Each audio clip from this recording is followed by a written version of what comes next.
AP మంత్రి నిమ్మల రామానాయుడు మాట్లాడుతున్నారు. ఇప్పుడు లైవ్ చూద్దాం.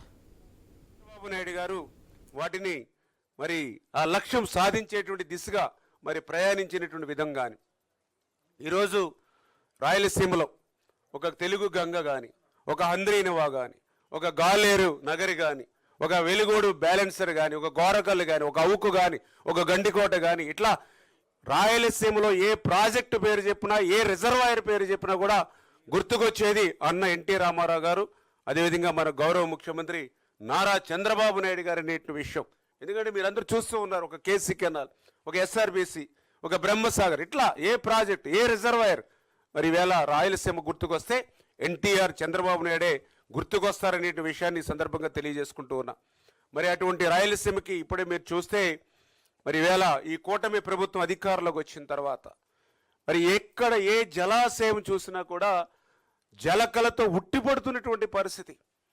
అందుకు పర్టికులర్గా మీరే చూస్తూ ఉన్నారు, మేజర్ రిజర్వాయర్కి సంబంధించి 17 ఉంటే అందులో 335 పూర్తి సామర్థ్యం ఉంటే 288, అంటే 86%. అంటే రబీ ఏదైతే ఖరీఫ్ సీజన్ అంటే ఒక సీజన్కి మనం ఉపయోగించుకున్న తర్వాత కూడా మళ్ళీ రెండవ సీజన్కి 86% ఇంకా మేజర్ రిజర్వాయర్స్లో నీరు నిలువ ఉంది.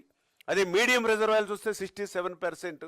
అదే మైనర్ ఇరిగేషన్ ట్యాంకులు చూస్తే మొత్తం 12,141 ట్యాంకులు రాయలసీమలో ఉంటే అందులో ఇప్పటికీ 53% నిలువ ఉంది. అంటే ఏదైతే ఒక సీజన్ అంటే జూన్ నెల నుంచి డిసెంబర్ నెల వరకు ఒక సీజన్లో ఖరీఫ్ సీజన్లో నీటిని ఉపయోగించుకున్నప్పటికీ కూడా ఈ రోజుకి జనవరి నెలలో రెండవ సీజన్లో కూడా 79% అంటే మొత్తం రాయలసీమలో 464 టీఎంసీల నీటి నిల్వ సామర్థ్యం ఉంటే అందులో 366 టీఎంసీలు స్టిల్ టుడే అంటే ఈరోజు జనవరికి రెండవ క్రాప్ కూడా మరి రెండవ సీజన్లో కూడా 79% ఈరోజు రాయలసీమలో నీరు నిల్వ ఉంది అని అంటే అది తెలుగుదేశం, జనసేన, బీజేపీ, చంద్రబాబు నాయుడు గారి యొక్క పరిపాలనకి దక్షతకి సంబంధించినటువంటి విజయం ఇది.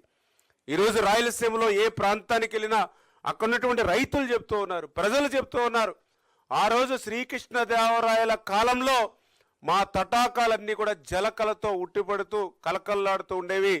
మళ్ళీ ఈరోజు చంద్రబాబు నాయుడు గారి పరిపాలనలో మళ్ళీ మా యొక్క జలాశయాలన్నీ కూడా కలకల్లాడుతూ కనిపిస్తున్నాయని స్వయంగా రాయలసీమ రైతులు, రాయలసీమ ప్రజలే ఈరోజు చెప్తున్నటువంటి పరిస్థితి ఉంటే మరి యొక్క వైఎస్ఆర్సీపీ వాళ్ళ కరపత్రిక రోజు చేసేటువంటి విష ప్రచారం ఇదే ఒక సమాధానం అనే విషయాన్ని కూడా ఈ సందర్భంగా తెలియజేసుకుంటూ మరి అదేవిధంగా మీ అందరికీ తెలుసు హంద్రీనివా అంటే రాయలసీమకి ఒక హార్ట్, ఒక జీవనాడి.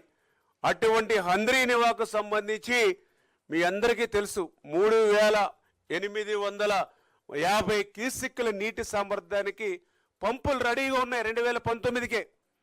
ఆ రోజు చంద్రబాబు నాయుడు గారు ముఖ్యమంత్రిగా 2019లో దిగిపోయేటువంటి సమయానికే అక్కడ 3,850 సామర్థ్యం కలిగినట్టు పంపులు ఉన్నాయి హంద్రీనివాకు. నువ్వు రాయలసీమ బిడ్డ అని చెప్తూ ఉంటావు. మరి రాయలసీమ బిడ్డ అని చెప్పుకునేటువంటి నువ్వు 5 సంవత్సరాల నీ పరిపాలనా కాలంలో 3,850 క్యూసెక్కులకి రెడీగా ఉన్నటువంటి పంపులను కూడా ఉపయోగించుకోలేకపోయావు. ఎందుకు కారణం అని చెప్పి ఈరోజు జగన్మోహన్ రెడ్డి గారిని సూటిగా మేము ప్రశ్నిస్తూ ఉన్నాం.